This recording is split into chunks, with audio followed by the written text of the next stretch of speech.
itching to do this experiment that tests the notion that different credit cards are better for charging foreign currencies. Remember, when you're using a credit card overseas, always charge in the local currency. Your bank is going to give you the best rate it can, whereas if you charge in US dollars, if that's your main currency, the merchant is going to give you a markup and you're usually going to end up paying more. So if a country widely accepts credit cards, use a credit card with no foreign transaction fees. However, there's been some rumor and some anecdotal evidence that Mastercard is actually better than Visa cards, which are both widely accepted overseas in countries that accept credit cards. And the reason that this is the case is because Mastercard posts the charges the same day, and as a result, they build in a smaller buffer for swings in the value of the currency, so they mark up less. I wanted to put this to the test the next time I was traveling overseas. This has been a challenge because the country I'm in right now is Japan. I'm in Tokyo, Japan, which is actually a pretty cash and carry city. They're running some campaigns to try and get credit cards to be more widely accepted, but it's actually kind of tough to find a place where you can do a test like this. But if you're overseas and having trouble getting your credit cards accepted, there's one thing you can count on, and that's good old Starbucks. Seattle's finest. It's everywhere, and yes, they do accept credit cards even in a place like Japan. So I went into a Starbucks in Kichijoji. I'm gonna just pause and redo that. I can edit it. Keep going. Okay.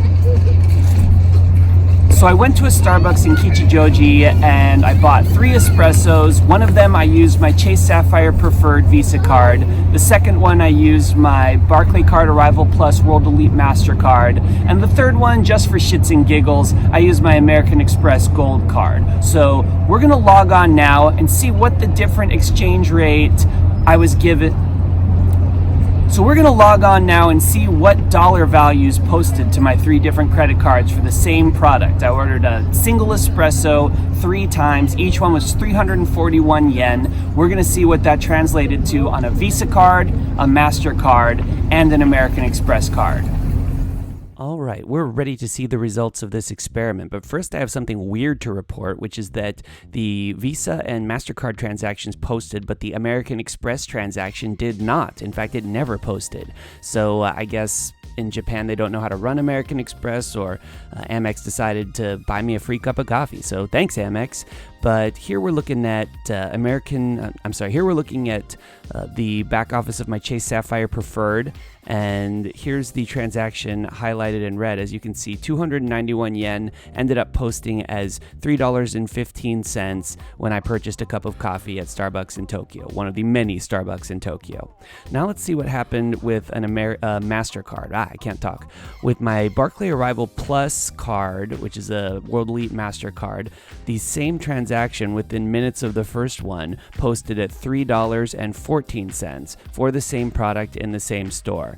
$3.15, $3.14. Not a huge savings. I think that comes down to 1/3% of savings, but it does confirm that you will do a little better with MasterCard. And of course, this is just one data point, but the majority of anecdotal evidence says that MasterCard does better for overseas transactions, and the reason it does that is because there is a day's lag time that Visa uses in posting its transactions. It posts transactions a day later, so it builds in a bigger buffer for potential swings in the value of currency because they don't know what the currency is going to be like on the date that the exchange rates are going to be like on the date that they actually post.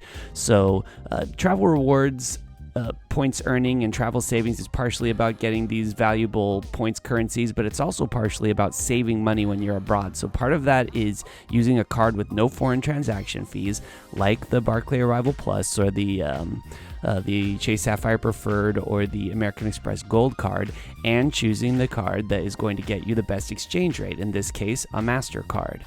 Some Mastercards that have no foreign transaction fees that you might consider using are the Barclay Arrival Plus or the Citi Thank You Premier or the Citi Prestige card. Do not use the Citi Double Cash card or the Citi Rewards Plus card because those have foreign transaction fees, even though they have great points earning structures.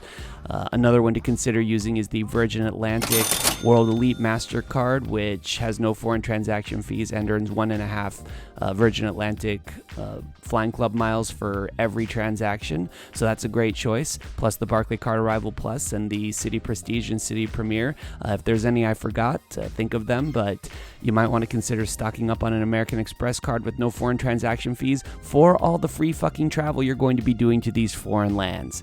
Thanks for watching. Glad I could help.